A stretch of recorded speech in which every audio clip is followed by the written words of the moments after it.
Bismillahirrahmanirrahim. Assalamualaikum warahmatullahi wabarakatuh. Jumpa kembali bersama Aida Happy Family YouTube channel, saluran edukasi, hiburan, dan informasi. Topik kita kali ini adalah tentang rahasia membaca Al-Quran.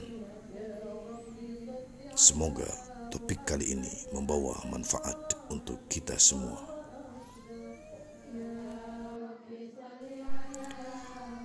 Membaca Al-Quran. Rasulullah sallallahu alaihi wasallam pernah bersabda, barang siapa membaca Al-Quran kemudian menganggap ada seseorang yang diberi sesuatu yang lebih utama daripada apa yang telah diberikan kepadanya, atau dari membaca Al-Quran itu, berarti ia menganggap kecil apa yang dianggap besar oleh Allah Subhanahu wa ta'ala. Hadis riwayat Ad-Darimi. Rasulullah sallallahu alaihi wasallam juga pernah bersabda, tidak ada penolong yang lebih utama kedudukannya di sisi Allah Subhanahu wa ta'ala pada hari kiamat nanti selain apa yang telah kita baca dari Al-Quran. Tidak seorang nabi, tidak pula malaikat, dan selain keduanya. Hadis riwayat Muslim. Dan Rasulullah sallallahu alaihi wasallam bersabda, sesungguhnya Allah yang Maha Perkasa lagi Maha Agung telah membaca surah Thaha dan Yasin 2000 tahun sebelum menciptakan makhluknya. Ketika malaikat mendengar bacaan dari Al-Quran itu, mereka berkata, sesungguhnya keberuntungan bagi umat yang mendapati Al-Quran ini diturunkan kepada mereka. Dan sesungguhnya keberuntungan pula bagi rongga serta lisan atau lidah yang mengucapkan Al-Quran ini. Hadis riwayat Ad-Darimi dan Al-Haythami. Ancaman bagi orang-orang yang lalai dalam membaca Al-Quran.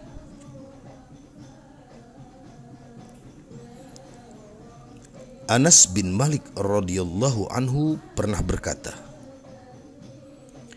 ada kalanya orang membaca Al-Quran di mana pada saat yang bersamaan justru Al-Quran melaknatinya. Abu Sulaiman Ad-Darimi mengatakan, malaikat Zabaniyah akan lebih keras menghukum para pembaca Al-Quran yang mendurhaki Allah Ta'ala sesudah membacanya daripada para penyembah berhala ketika mereka mendurhakainya atau Al-Quran. Disebutkan dalam kitab Taurat, wahai hambaku, apakah engkau tidak merasa malu kepadaku? Yaitu ketika engkau menerima sepucuk surat dari saudaramu pada saat berada di perjalanan di mana engkau berhenti sejenak dan menyediakan waktu khusus untuk membacanya. Engkau baca dengan teliti isi surat itu huruf demi huruf, sehingga tidak satu huruf pun yang terlewatkan olehmu. Sedangkan terhadap isi kitab yang aku turunkan untukmu, lihatlah berapa banyak aku menjelaskan kepadamu kalimat demi kalimat yang terdapat di dalamnya. Dan berapa banyak pula aku mengulang-ulanginya, supaya engkau memikirkan dengan seksama kandungannya. Akan tetapi, sungguh engkau malah berpaling darinya. Apakah engkau anggap lebih rendah daripada saudaramu itu?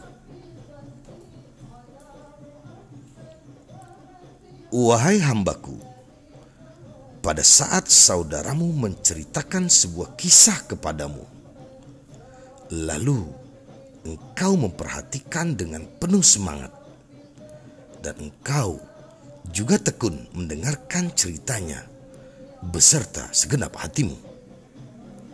Bahkan ketika ada seseorang yang mengajakmu berbicara, atau ada seseorang yang mengalihkan engkau dari pembicaraan saudaramu itu, engkau segera memberikan isyarat kepadanya agar tidak menyela pembicaraan kalian. Ini aku datang kepadamu melalui kitab yang aku turunkan dan bercerita kepadamu. Akan tetapi, justru engkau berpaling dariku dengan segenap hatimu. Apakah engkau menganggap aku lebih rendah di sisimu daripada saudaramu itu?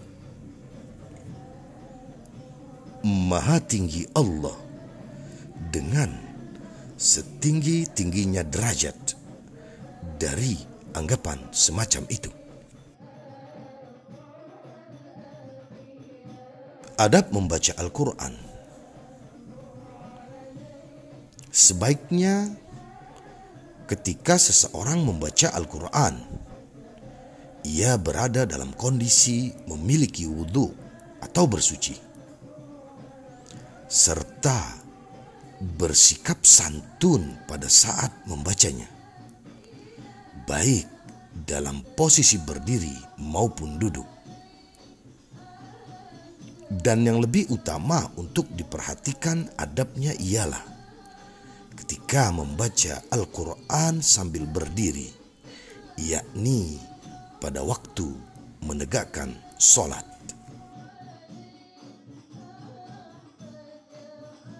Rasulullah Shallallahu Alaihi Wasallam pernah bersabda, barang siapa yang berusaha untuk menamatkan bacaan Al-Quran dalam waktu kurang dari 3 hari, sungguh ia tidak akan sanggup memahami pesan yang terkandung di dalamnya. Hadis riwayat Al-Haythami. Yang dimaksudkan di sini adalah bahwa kemampuan ideal seseorang di dalam membaca dan memahami kandungan Al-Quran haruslah disesuaikan dengan kondisi kemanusiaan yang ada dalam diri. Dengan kata lain, menjadi tidak baik apabila berusaha untuk memaksakan sesuatu yang melebihi kemampuan dirinya sendiri.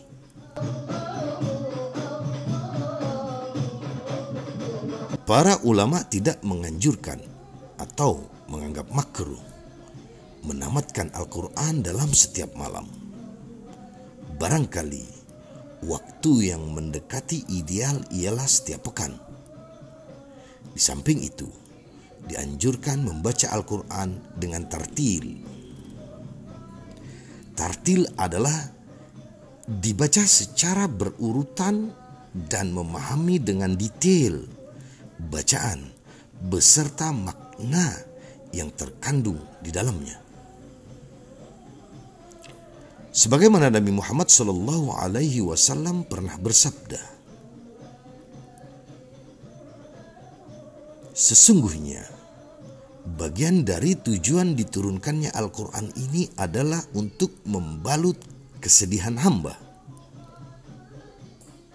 Oleh karena itu, jika kalian membacanya, maka berusahalah untuk memahami atas apa yang menyertainya.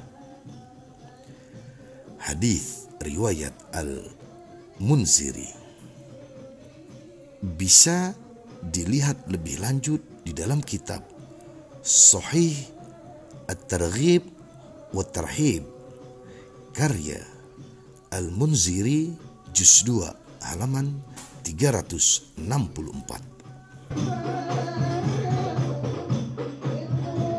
Sebaiknya bagi hamba yang membaca Al-Quran memperhatikan hak atas ayat-ayat as-sajadah, yakni dengan cara bersujud, baik pada saat mendengar dari orang lain atau membacanya sendiri. Jika ia memang memiliki wudhu. Di dalam Al-Quran terdapat 14 ayat sajadah. Di dalam surah Al-Hajj terdapat 2 ayat sajadah. Sementara di dalam surah Shad tidak terdapat ayat sajadah. Ini terdapat perbedaan pendapat di kalangan ulama mengenai jumlah ayat as-sajadah. Lebih lanjut, bisa dilihat dalam kitab At-Tibyan fi Adab Hamalatil Quran karya Al-Imam An-Nawawi.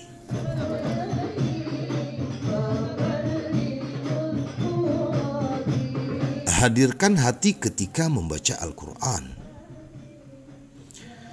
Membaca Al-Quran itu harus diikuti dengan sikap memuliakan dan sekaligus merenungkan makna yang terkandung di dalamnya.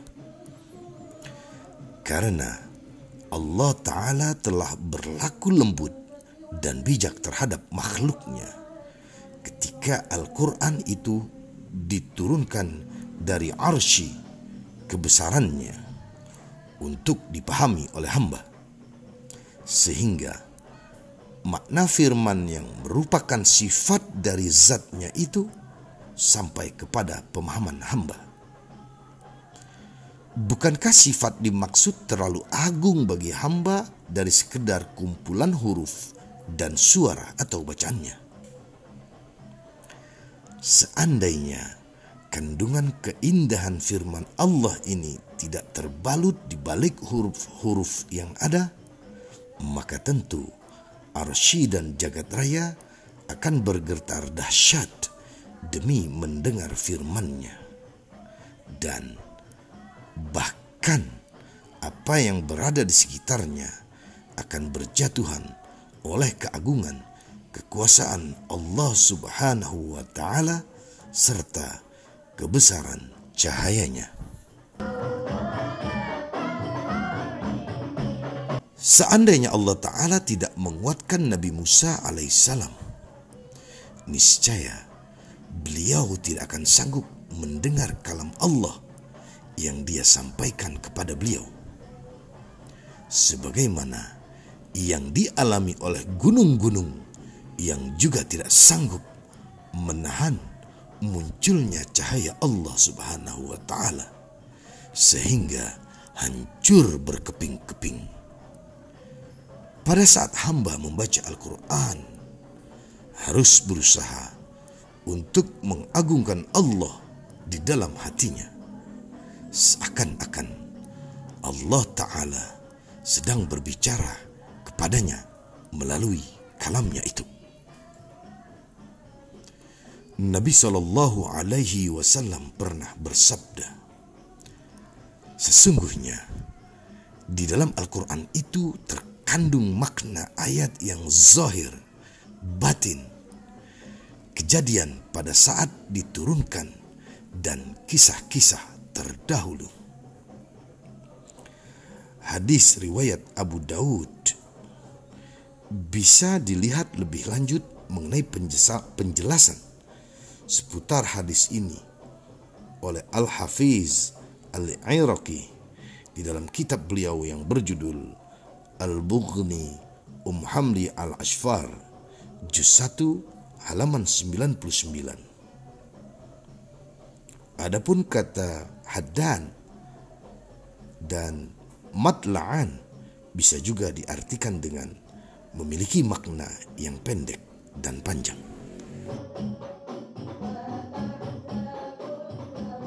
Sayyidina Ali radhiyallahu anhu pernah mengatakan, jika boleh aku analogikan, maka makna atau tafsir dari surah Al-Fatihah saja tidak akan sanggup dibebankan kepada 70 ekor unta untuk dipikul secara bersama-sama.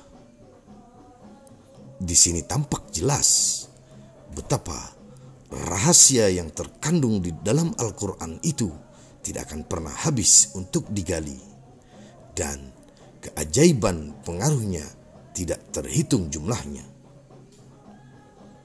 Namun, semua itu sesuai dengan kadar kesucian hati pembacanya, yang menunjukkan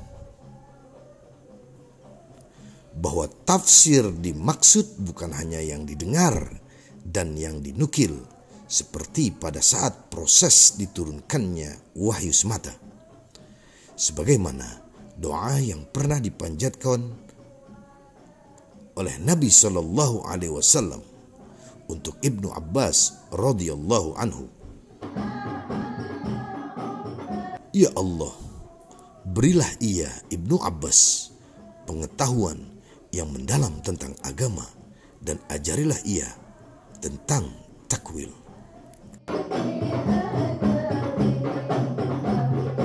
Allah Subhanahu wa Ta'ala berfirman, tentulah orang-orang yang ingin mengetahui kebenarannya akan dapat mengetahuinya dari mereka. Surah An-Nisa ayat 83. Kedua dalil tersebut menunjukkan bahwa untuk menggali makna yang terkandung di dalam Al-Quran tidak bergantung hanya dengan mendengarkan atau membacanya saja. Pahamilah hal ini, niscaya engkau akan memperoleh manfaat dari Al-Quran. Wallahu a'lam bishawab. Demikianlah yang bisa disampaikan, diambil dari kitab Ringkasan Ihya Ulumuddin karya Imam Al-Ghazali. Mohon maaf atas segala kekurangan serta kekhilafan di sana sini. Akhirnya, wassalamualaikum warahmatullahi wabarakatuh.